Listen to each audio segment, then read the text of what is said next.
مرحبا يا شباب، يسعد أوقاتكم لكل مالكي الكورك PA700 أورينتال.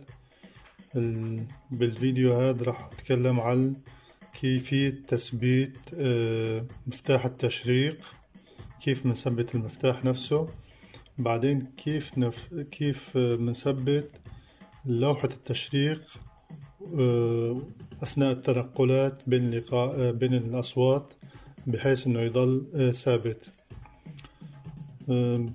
خليكم معنا، وفيديو الجاي رح نتكلم كيف نضبط الميكروفون.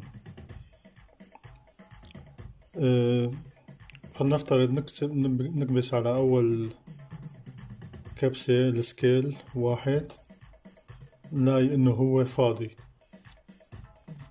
فلنفترض نكبس على السي والمي. هلأ ما ثبت، لازم تعطيه ضغطة طويلة وبيظهر على الشاشة انه ثبت. مجرد ما ظهر الكتابة على الشاشة بمعنى انه يكون هذا المفتاحين اللي انت اخترتهم ثبتوا. هلأ بنشوف، خلي عينك على الشاشة، ضغطة طويلة، اوكي، حفظ. هلأ بنغير مثلا تاني السي والفا دييز، الأول السي والمي، وهيك بيكون يعني فيك تختار بقية كمان نفس الشي. بتختار انت حسب ما انت بتحب، شو بدك تحفظ اي. هلأ كيف بنحفظ هذا الشي هاد وقت تغير الأصوات بحيث انه يضل ثابت. هاي اللوحة بنجي على سب سكيلة، هاي لوحة التشريق. هلأ حاليا إذا بعد شوي strings، الصوت هذا وين راح أغيره.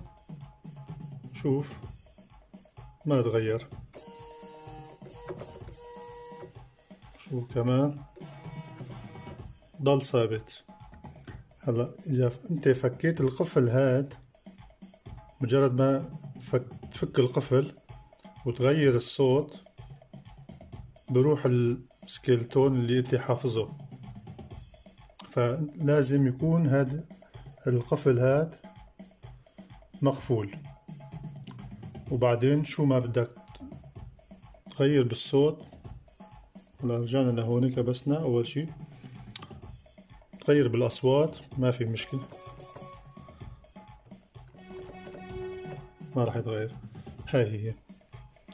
أتمنى الكل يستفيد ويبقوا معنا فيديوهات قادمة.